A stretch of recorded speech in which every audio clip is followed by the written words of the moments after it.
പ്രിയപ്പെട്ടവരെ, നിങ്ങളോടൊരു റിക്വസ്റ്റ് പറയാനാണ്. സോഷ്യൽ മീഡിയയിലൂടെ നിങ്ങൾ ഇതിനോടകം കണ്ടു കാണും പലരും. എന്നിരുന്നാലും കാണാത്തവരുണ്ടെങ്കിൽ തലസ്ഥാനം കേന്ദ്രീകരിച്ച് നടക്കുന്ന ഒരു നന്മയുള്ള പ്രവർത്തനമുണ്ട്. അതിൽ നിങ്ങൾ കൂടി ഭാഗഭാക്കാകണമെന്നുള്ള ഒരു ചെറിയ റിക്വസ്റ്റ് മുന്നോട്ട് വയ്ക്കാനാണ്. അതായത് സനാഥാലയം എന്നുള്ള ക്യാൻസർ പോരാളികൾക്ക് വേണ്ടിയുള്ള ഒരു ഇടം. അങ്ങനെ പറയാനാണ് എനിക്ക് ഏറ്റവും കൂടുതൽ ഇഷ്ടം. ഞാൻ അവിടെ പോയിട്ടില്ല.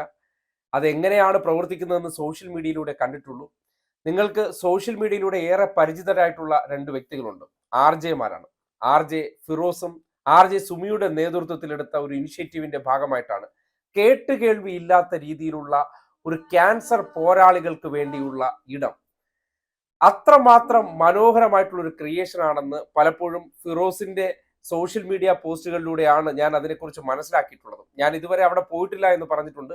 ഫിറോസുമായിട്ട് ഒരു തവണ നേരിൽ കണ്ടിട്ടുണ്ട് എന്നതിനപ്പുറം എന്നെ ചിലപ്പോൾ തിരിച്ചറിയാൻ പറ്റുമെന്നുള്ള കാര്യത്തിൽ പോലും എനിക്ക് ഉറപ്പില്ല. ഒരു ആകസ്മികമായ ഒരു സംഭവത്തിൽ കണ്ടിട്ടുണ്ട്, ഒന്ന് രണ്ട് തവണ ഫോണിൽ സംസാരിച്ചിട്ടുണ്ട്. അതിനപ്പുറത്തേക്ക് വ്യക്തിപരമായിട്ട് എന്നെ തിരിച്ചറിയാവൂ എന്നുള്ള കാര്യത്തെക്കുറിച്ച് എനിക്കറിയില്ല. പക്ഷേ അവർ ചെയ്യുന്ന ഒരു നന്മയുള്ള പ്രവർത്തനത്തെ സോഷ്യൽ മീഡിയയിലൂടെ കണ്ടറിയുകയും അവർ ചെയ്തുകൊണ്ടിരുന്ന ഒരു പ്രവർത്തനം സനാഥാലയം, അതായത് അനാഥരല്ല, നിങ്ങൾ സനാഥരാണ് എന്ന് തോന്നിപ്പിക്കുന്ന തരത്തിലൊരിടം. സാധാരണഗതിയിൽ നമുക്കറിയാം ക്യാൻസർ പോലൊരു രോഗം ബാധിച്ചാൽ ഒരു മനുഷ്യനുണ്ടാകുന്ന മാനസികാവസ്ഥ എന്തെന്നുള്ള കാര്യം തകർന്ന് തരിപ്പണമായി പോകും. ആ സന്ദർഭത്തിൽ ആ മനുഷ്യരെ ജീവിതത്തിലേക്ക് മടക്കിക്കൊണ്ടുവരേണ്ടത് ചികിത്സയിലൂടെയും ഒപ്പം അവരുടെ മാനസികമായിട്ടുള്ള ആ പിൻബലം അല്ലെങ്കിൽ ആ മാനസികമായിട്ടുള്ള ശക്തി കൂടി ഉയർത്തിക്കൊണ്ടാകണം. അങ്ങനെയുള്ള ഒരു പോരാട്ടത്തിന് വേണ്ടി അവരുടെ മനസ്സിന് കുളിർമ പകരുന്ന ഇടങ്ങൾ, അതിനുവേണ്ടി അവർക്ക് അവിടെ കളിസ്ഥലമുണ്ട്, ഗാർഡൻ ഉണ്ട്, പെറ്റ്സ് ഉണ്ട്.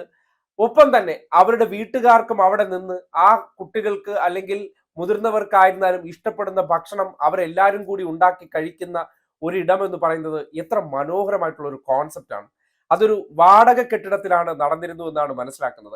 അങ്ങനെ നടന്നു വന്ന ആ മനോഹരമായിട്ടുള്ള ഒരു ഇടം ഈ അടുത്ത കാലത്ത് ഒരു വലിയ പ്രതിസന്ധി നേരിട്ടതെന്നും സോഷ്യൽ മീഡിയയിലൂടെയാണ് അറിയാൻ കഴിഞ്ഞത്. അതായത് ഈ വാടക കെട്ടിടത്തിൽ നിന്ന് ഒഴിഞ്ഞു കൊടുക്കാൻ പറഞ്ഞു. അങ്ങനെ അവർ കെട്ടിടം അന്വേഷിച്ച് നടക്കുന്ന കുറേ സമയങ്ങൾ, ആ സന്ദർഭങ്ങളിലെല്ലാം അവർക്ക് അവരോടൊപ്പമുള്ള ക്യാൻസർ പോരാളികളെ കൂടി നിലനിർത്തേണ്ട ഒരു അവസ്ഥയുണ്ടായിരുന്നു. ആ പ്രതിസന്ധികളൊക്കെ അവർ തരണം ചെയ്യാൻ വേണ്ടി പെടാപ്പാട് പെടുന്ന കാഴ്ചകൾ കണ്ടറിഞ്ഞതാണ്.